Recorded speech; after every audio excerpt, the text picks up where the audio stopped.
You had an imaginary friend when you were a kid, didn't you? Someone only you could see. A secret playmate who kept you company when no one else would. But what if they never left? What if that friend turned into something dark, twisted, and violent? Today, on the Wild Archive, we descend into the disturbing legend of Laughing Jack, a demonic clown born from the imagination of a lonely child who grew teeth, claws, and a thirst for blood. This is more than just a story. It's a cautionary tale about innocence, neglect, and what happens when things in your head come to life. So, hello everybody, and I wanted to talk about Laughing Jack. And for those who don't know, Laughing Jack is a Creepypasta character. And for those who don't know what a creepypasta is, a creepypasta is just imaginary stories that people have made up. I'm not sure why they call them creepypastas. Like, I don't know who came up with that title, but that's what they are. And for the most part, all the stories are, creepy.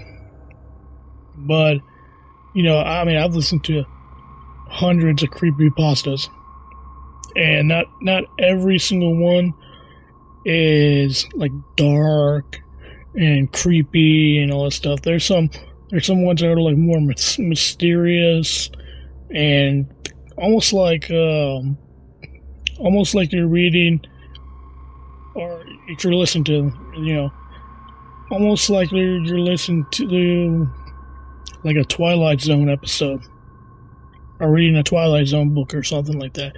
It's kind of like that. That's what it kind of reminds me of. But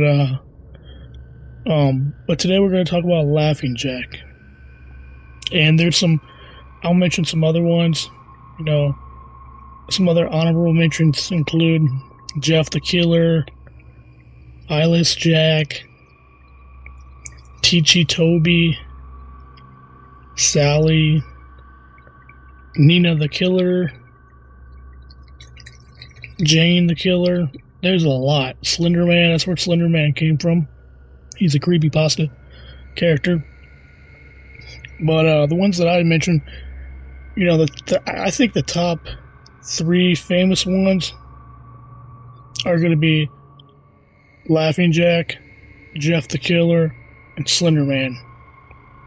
Now, not in that order, but I think those 3 are the most, because even people who don't listen to creepypastas know who Slender Man is, because Slender Man, they made a movie about him. And but anywho, so Laughing Jack.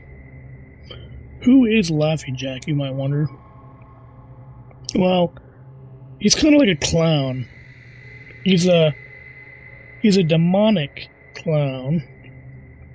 And if you type in pictures of him, there's pictures of him and stuff. But he was a good clown. And then something happened where, he turned evil. And he's got powers, dark magic, teleportation, manipulation, telekinesis. He's able to create nightmares and hallucinations, and he can be invisible. And so, for those who don't know the origin story of Laughing Jack, I'm gonna read it to you. And and then we're gonna kind of go over some theories about Laughing Jack, and maybe like that people might think, is he real? You know, is he just a figment of your imagination? But here we go. This is the origin story, if you will, of Laughing Jack. Before he became a nightmare, Laughing Jack was just an imaginary friend, created from the mind of a lonely boy in the 1800s. Jack was once colorful, cheerful, and full of life. He was designed to make children happy, a custom-made companion from a realm known as Imaginary Friends World. But Jack's story, like so many others, took a dark turn. When his first child, a boy named Isaac, was sent to an abusive boarding school, Jack was left alone, forgotten. And something inside him changed. The color drained from his body, replaced by a black and white clown suit. His heart, once warm, turned cold. Where once he brought laughter, now he brings silence.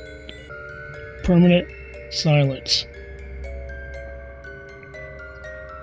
The most infamous tale involving Laughing Jack takes place in modern times. A single mother notices something strange about her young son, Isaac. He starts talking to someone she can't see, someone named Laughing Jack. At first, it seems innocent, the usual imaginary friend stuff, but then Isaac begins acting strangely. He becomes withdrawn, violent. He says Jack doesn't like her. He says Jack whispers to him at night.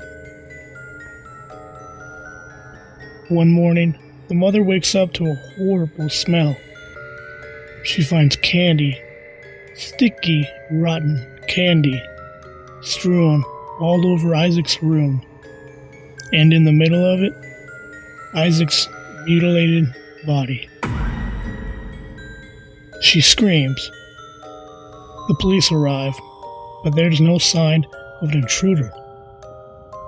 Only the boy and the word Jack carved into the wall in blood.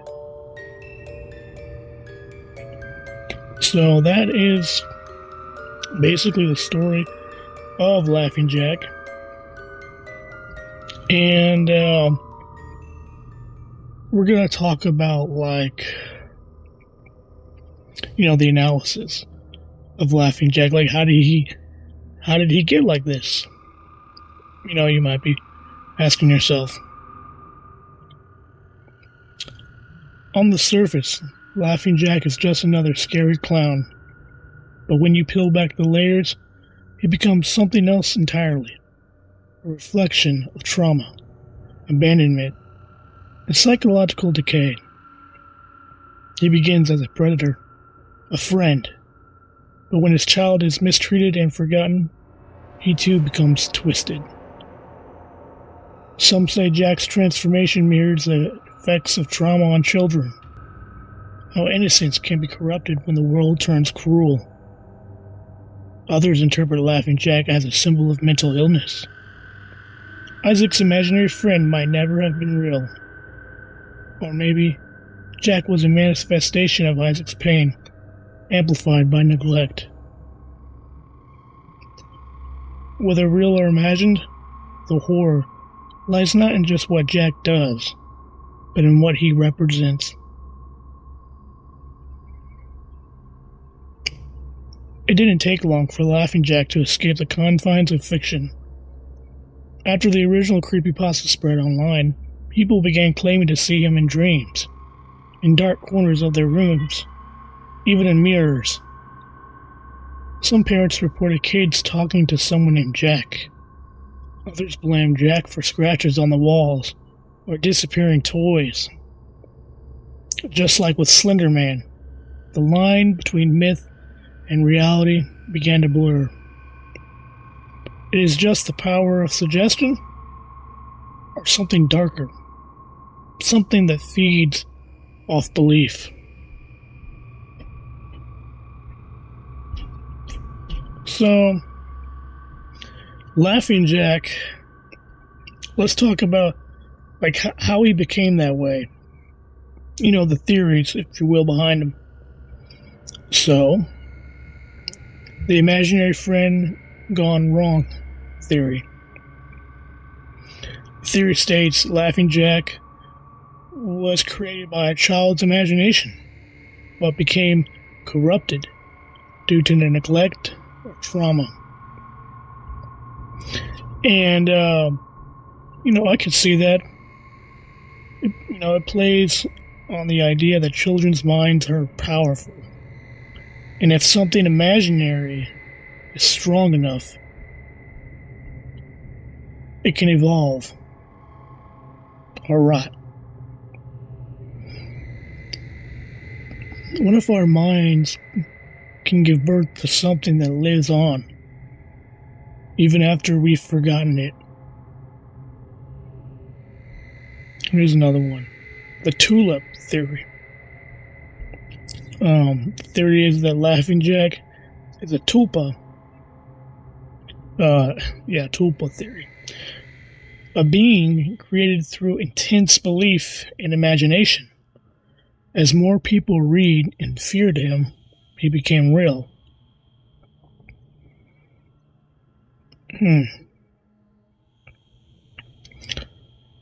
With enough thought, belief, and fear, can we make monsters real? If so, what else have we already made? Here's another theory. The lost angel theory. Laughing Jack was originally a guardian spirit, or angel who protected children, but was twisted by witnessing humanity's darkness. It's a fall from grace type of thing. Innocence turned to horror.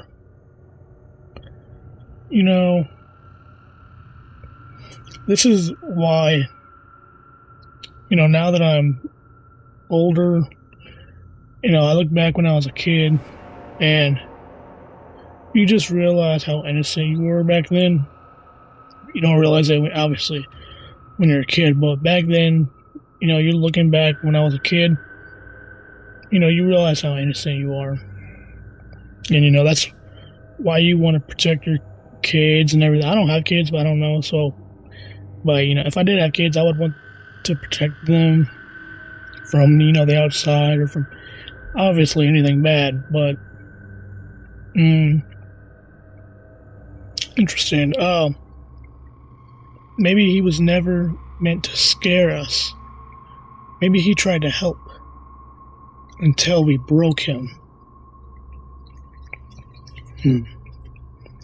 The collective guilt theory. What if Jack is a supernatural embodiment of parental neglect and societal failure to protect kids? He punishes not the child, but the neglectful adults. Perhaps Laughing Jack isn't punishing the innocent. He's punishing those who failed them. I kind of like that theory. Because I'm sorry, but there's a lot of bad parents out there. I've been a part of it. I've seen other people who have been a part of it, and there's a lot of people should not have kids. There's a lot of people, I think, that should not have kids. That's just my idea, but because they don't know how to be a good parent at all.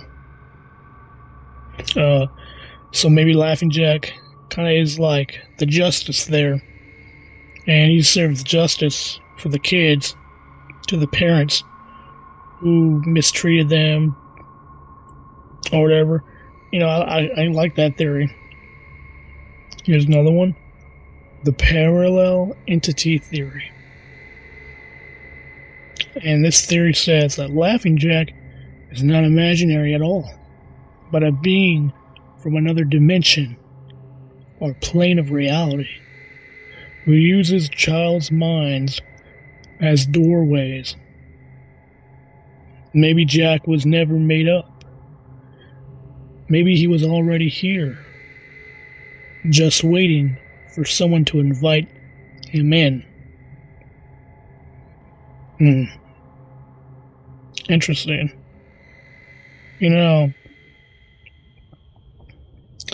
That's kind of an interesting theory.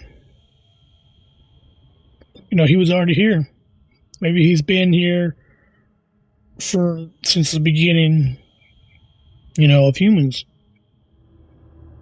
And he's kind of like a vampire, wherein you have to invite the vampire in. If you don't invite them in, they won't come in. But they'll only come in, and they'll only come in if you invite them.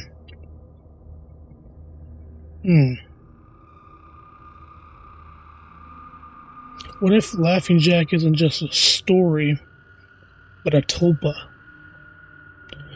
A tulpa is a concept in Tibetan mysticism, an entity created entirely through intense thought and belief. In modern terms, it's like an imaginary friend brought to life by sheer willpower or fear. Now think about it. Laughing Jack was first written into existence on the internet.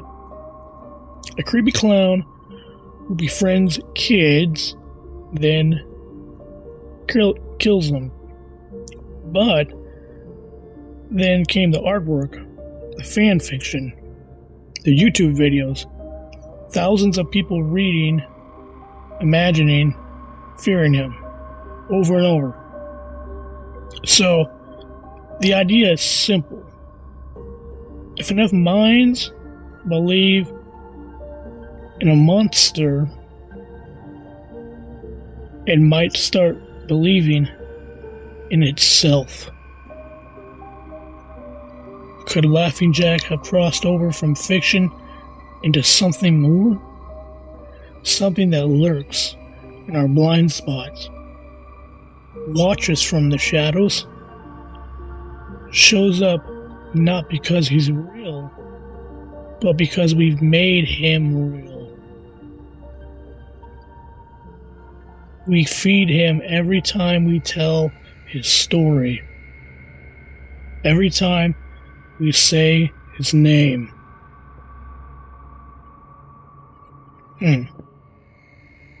Interesting.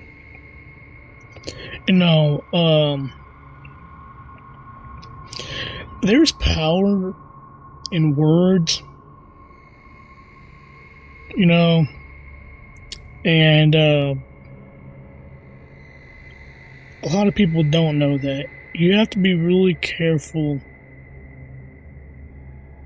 about what you say to people,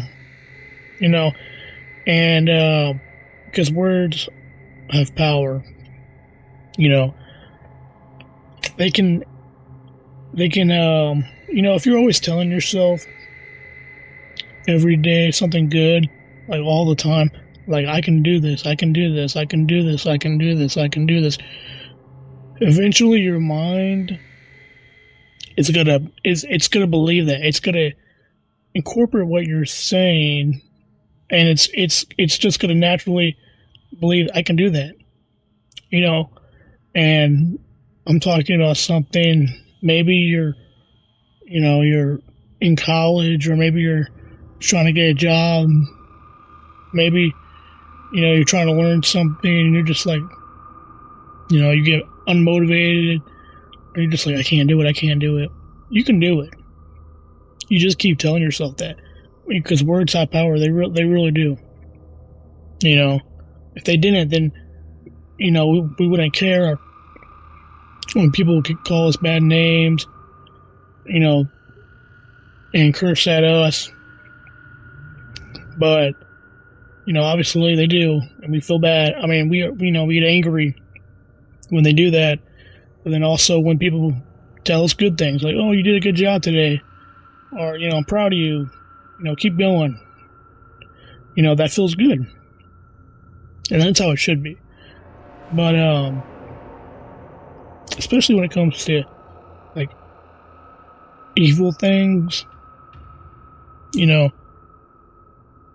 that's why I think some stuff shouldn't be meddled with, because I think even talking about them could maybe invite them, if you will.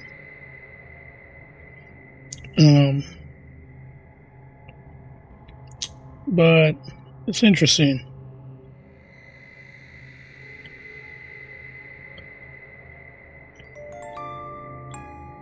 Laughing Jack started as a story, just words on a screen. But like all good horror, he crawled out of fiction and into our imaginations.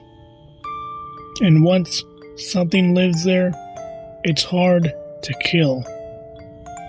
Whether he's a demon, a tulpa, or just a reflection of our deepest fears, one thing is certain: he feeds on attention, on belief, on us.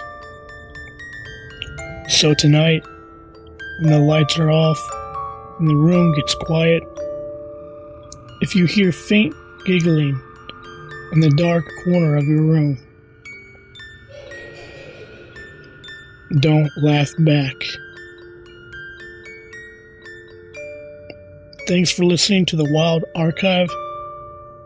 If this episode gave you chills, subscribe, leave a review, and share it with someone who loves a good nightmare.